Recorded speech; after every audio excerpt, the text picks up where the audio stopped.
Bom dia, boa tarde, boa noite para você que está me ouvindo e me vendo.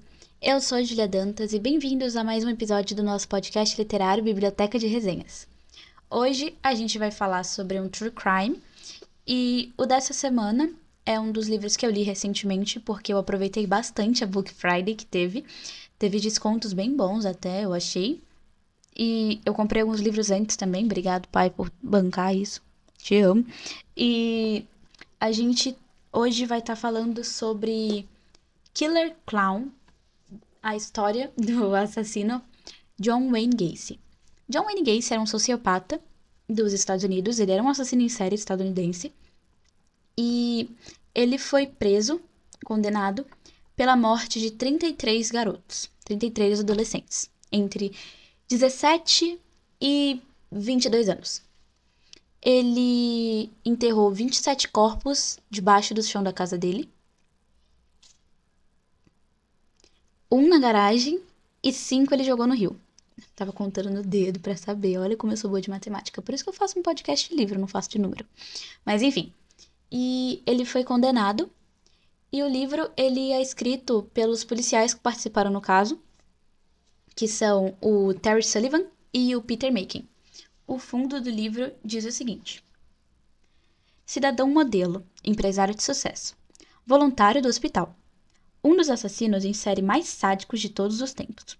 Poucas pessoas podiam ver o monstro cruel sob a maquiagem colorida de palhaço que John Wayne Gacy usava para entreter crianças em festas infantis. Poucas pessoas podiam imaginar o que estava enterrado em sua casa de horrores. O assassino que inspirou o palhaço Pennywise de It, a Coisa, tem seu caso detalhado pelas mãos de quem o caçou e colocou atrás das grades. Killer Clown Profile, Retrato de um Assassino, entrega aos leitores de True Crime uma imagem profunda e fiel de um monstro sem precedentes. Verdade, tá, gente? É bem fidedigno ao caso. Digo porque já acompanhei o caso. O livro, ele é todo de capa dura, ó. Vocês podem ouvir. Ele é emborrachado e ele tem um marca-páginas de fitinha de crime scene da Dark Side. E é característico, gente. Fitinha amarela, caveirinha, como de costume, Dark Side. A contracapa dele, a imagem de dentro, elas são essas linhas diagonais em azul, branco e vermelho, para remeter àquela parada de circo. E uma coisa que eu achei interessante desse livro em específico, porque não tem no livro do BTK, é essa parte final aqui. Eles têm uma galeria macabra, onde eles falam de palhaços. Aqui, ó. Eles contam sobre palhaços reais. Eles comentam desde o surgimento dos palhaços até como eles viraram um símbolo de horror e tudo mais. E eles comentam sobre vários palhaços, inclusive a gente tem um exemplo bem legal aqui, que é o Piolim. A gente tem o Piolim, o Carequinha, o Torresmo, o Bozo e por aí vai. E eles contam bastante dessa parte dos palhaços, eu acho bem legal isso, porque não tem no livro do BTK, e é uma coisa interessante da gente saber. E eles contam também do Coringa e por aí vai. O livro, ele é bem completo, eu achei bem detalhado, e eu achei que ele deixa o caso bem explicado. Ele não deixa vagas para dúvidas nos casos, e ele conta desde o momento em que ele passou a ser suspeito até o momento que eles tiveram certeza, conta toda a investigação, tudo que eles fizeram para perseguir ele, para prender ele, e conta também do julgamento. Eu achei bem interessante porque conta o julgamento. O do BTK também contava o julgamento, mas eu não achei tão detalhado quanto o do John Wayne Gacy. O julgamento dele durou 6 semanas e conta todos os passos da acusação e da defesa. Então, é um caso que não deixa dúvidas. No fim das contas, ele foi acusado de, de 33 assassinatos e ele foi preso, passou 10 anos no corredor da morte, até o dia que ele foi executado com uma injeção letal.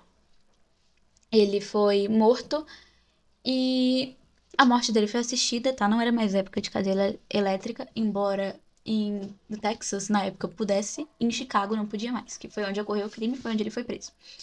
E ele foi executado com uma injeção letal, mas o livro, ele conta até chegar nesse ponto.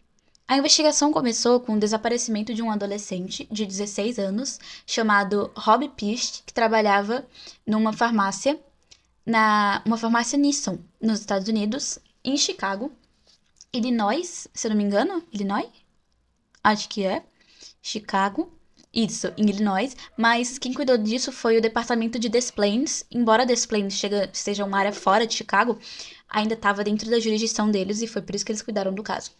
E o Rob era um adolescente comum. Ele gostava de ficar com a família dele, ele gostava de tirar foto, ele gostava de acampar, de fazer trilha.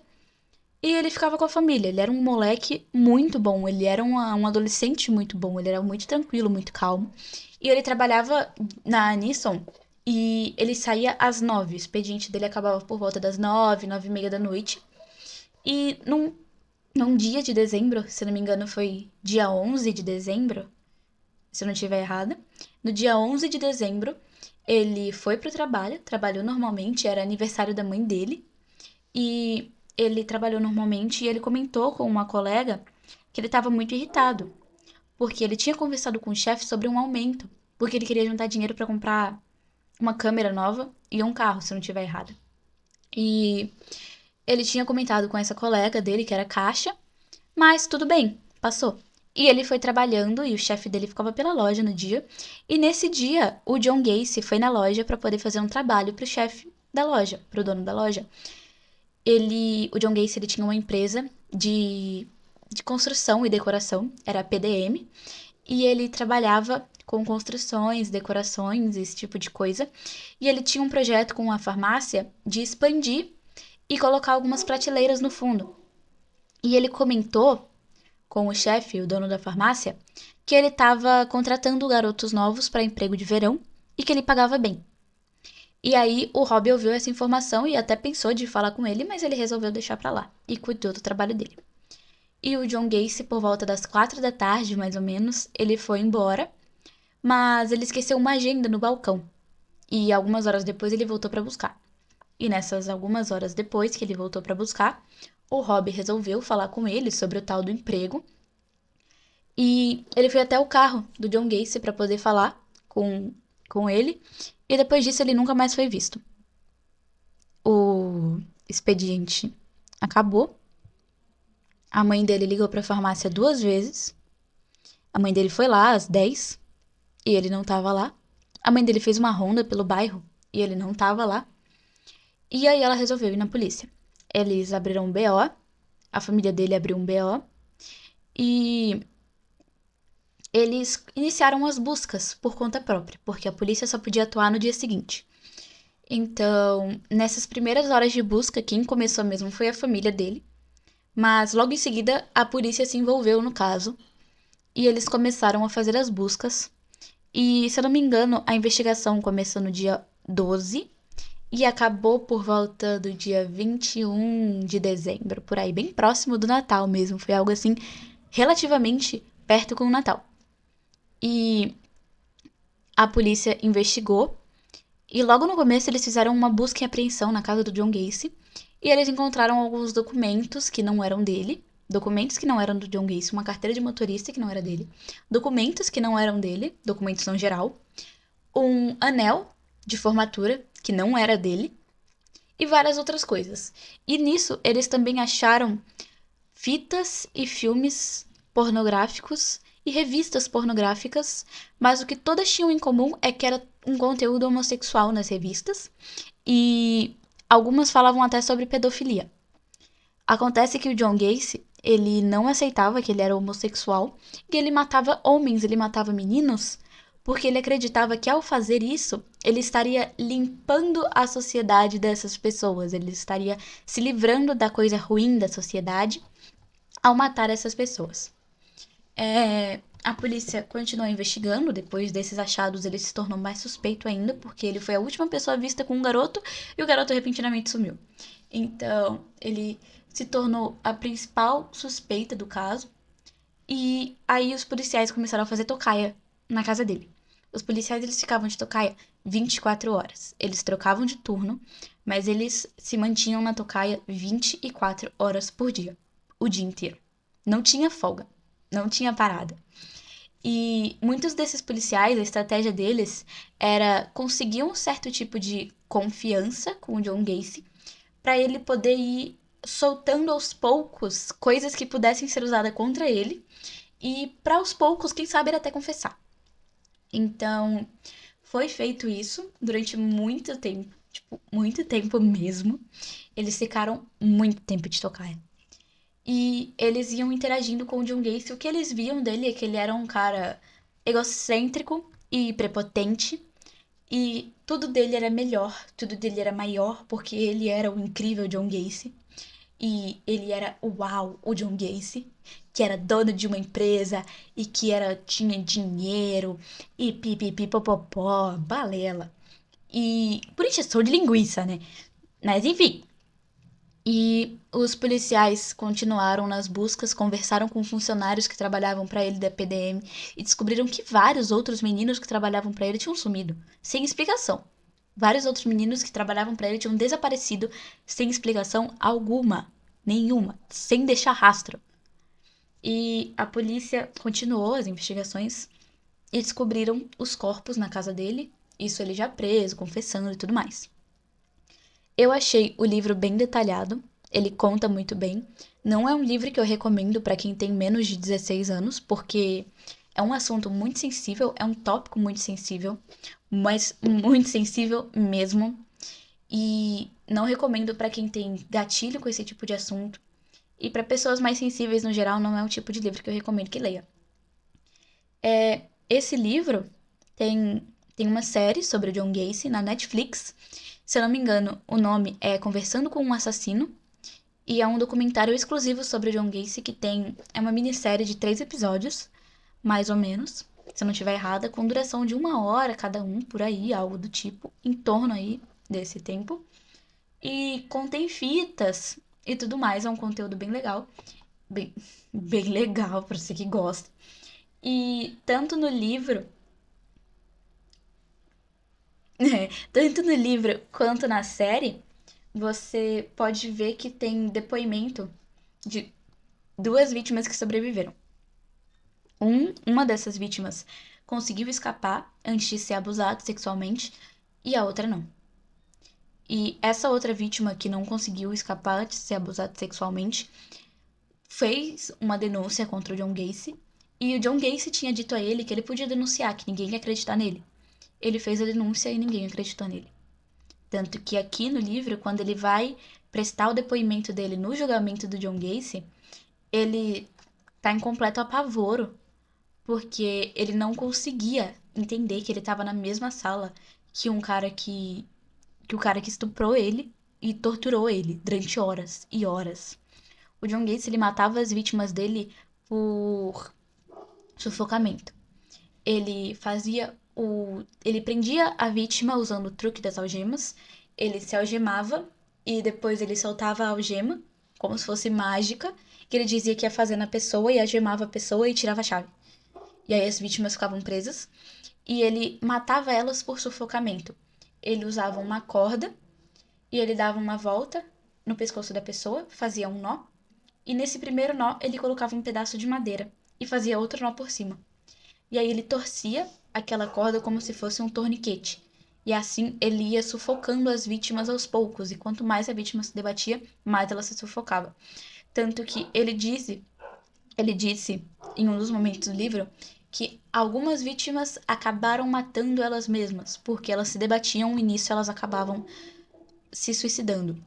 Suicidando, entre gigantescas aspas aqui, tá, galera? Mas, basicamente, era assim que ele fazia com as vítimas dele.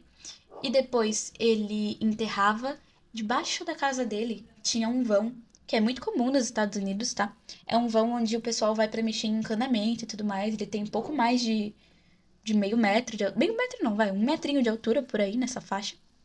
É bem baixo mesmo, gente. Não passa nenhuma pessoa em pé. Não passa uma pessoa em pé, você tem que chegar agachado. E ele enterrava os corpos ali, debaixo da terra, e jogava cal por cima, Ele dizia que era algum tipo de vazamento e ele usava o cal pra disfarçar o cheiro. Mas era balela, tá? E ele enterrou 27 corpos debaixo da casa dele. Um corpo ele concretou debaixo da garagem, que se eu não me engano foi o primeiro menino que ele matou, tava... Não, não foi o primeiro, não foi. Ele concretou um debaixo da garagem porque não tinha mais espaço dentro do vão. Ele chamava o vão de cemitério particular e não tinha mais espaço dentro do vão para enterrar corpos, e ele enterrou um debaixo da garagem e concretou. E tinha. Ele jogou as 5 últimas vítimas dele dentro do rio que descia por Chicago. Quase na saída da cidade já. E era assim que ele se livrava das vítimas dele. Ele fazia isso há anos e ele continuou fazendo porque ele achou que ele não ia se safar. Tanto que ele trabalhava de palhaço em hospitais infantis para poder alegrar as crianças. E em uma das cenas do livro, ele tá conversando com os policiais e ele fala que como palhaço você pode fazer qualquer coisa que ninguém vai te questionar, que você é palhaço, vão achar que é personagem. E aí ele conta que ele fala o seguinte, sabe? Palhaço escapa até de assassinato. Ele era um assassino em série. Ele foi casado 2 vezes, ele tinha 2 filhos, mas ambas as mulheres se separaram dele quando as crianças ainda eram muito novas. Então ele não tinha contato com as crianças, ele não mantinha contato nem com as crianças, nem com essas mulheres. Ele foi preso em Iowa alguns anos antes, acho que por volta de 69, por aí, por sodomia. Ele foi preso por sodomia e por comportamento sexual indevido, porque ele foi denunciado por um menino que o John Gacy tentou abusar. O menino denunciou ele foi preso em Iowa, ficou uns bons anos presos. E depois que ele saiu da cadeia, ele disse que ele nunca mais voltava para a prisão. Após o julgamento dele, ele foi preso e ele ficou 10 anos no corredor da morte, até o dia que a sentença de morte dele foi bater o martelo na sentença de morte. Sobre a diagramação do livro, o livro ele é em páginas amarelas. A maioria dos livros que eu tenho são páginas amarelas, porque eu sou hater das páginas brancas. Sim, não gosto de página branca para livro, dói a minha vista, eu não curto página amarela maior e maior. Maior e melhor, maior e maior. Ui. A diagramação do livro é boa, mas o diálogo do livro é em aspas. E eu não gosto de diálogo em aspas porque me deixa confusa. Mas, no geral, o livro é bem bom.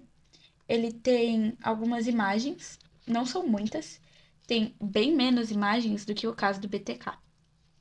O caso do BTK continha muito mais imagens, mas o livro, ele mostra algumas imagens da casa do John Gacy e tudo mais, coisas do gênero. Quer ver, ó?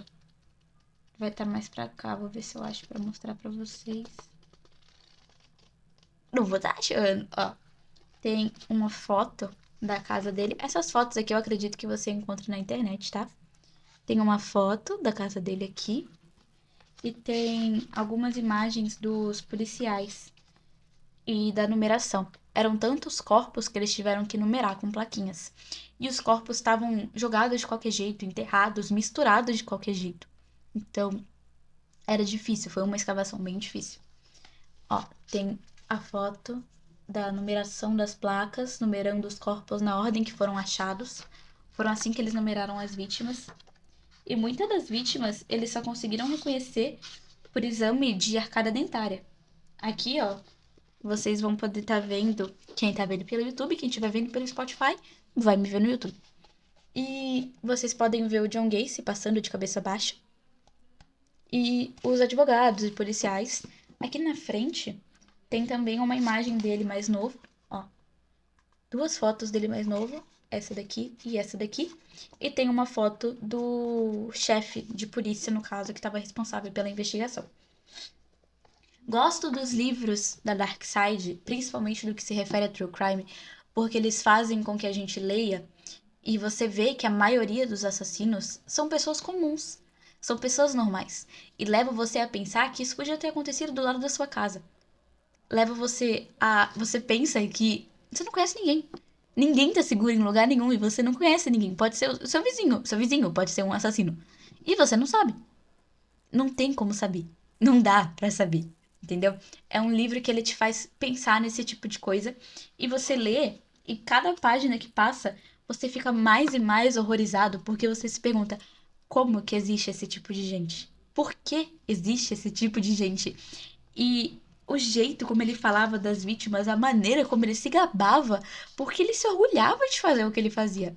Ele claramente se orgulhava de fazer o que ele fazia. E você fica chocado. É um livro que choca, é um livro que impressiona, é um livro que causa impacto. Principalmente se você está entrando nesse universo de true crime agora, são livros muito impactantes. Eles não poupam detalhes, eles não poupam palavras. É o tipo de livro que você lê sabendo que você vai ser afetado por aquilo de alguma maneira. E esse livro aqui me causou mais medo de palhaço do que eu já tenho. Eu morro de medo de palhaço, eu tenho um pavor de palhaço. E agora, então, gente, eu sinto muito, mas nem patati patatá. Nunca deu. Mas, no geral, o livro é sensacional, tá? Sou suspeita a falar porque gosto muito de True Crime e gosto muito da Dark Side. Então, não conto muito. Mas é o tipo de livro que eu recomendo caso você goste desse tipo de conteúdo, caso você já consuma esse conteúdo. É um tipo de livro que eu recomendo para você fazer a leitura. Vale muito a pena. Não me lembro quanto foi, mas comprei pela Amazon. Também vende no site da Darkside. Você pode achar, acho que no Mercado Livre, em outras plataformas. E é um livro bom. Se eu fosse avaliar entre 0 a 10, eu daria um 8,5 facilmente. Porque é um livro bom. Não daria 10 nem pro livro do BTK, tá, gente? E é isso. Eu espero que você tenha gostado. Muito obrigada se você ouviu até aqui. Muito obrigada se você viu até aqui. E eu te vejo na próxima sexta-feira com outra resenha de livro. Um beijo e tchau, tchau. Tchau, tchau, nada. Que isso? A gente tem agora, nós contamos com um Instagram, tá? Temos o Instagram oficial do Biblioteca de Resenhas, o Twitter oficial do Biblioteca de Resenhas. Então, se você não segue a gente ainda lá, pode estar seguindo. Eu vou estar deixando o link para isso aqui na descrição. É um Linktree, ou seja, é um link árvore com todos os links de todas as redes sociais do Biblioteca de Resenhas. O link vai estar aqui na descrição do YouTube e do Spotify. Então, agora sim, é isso. Obrigada para você que viu até aqui. Um beijo, um queijo e até o próximo vídeo, resenha.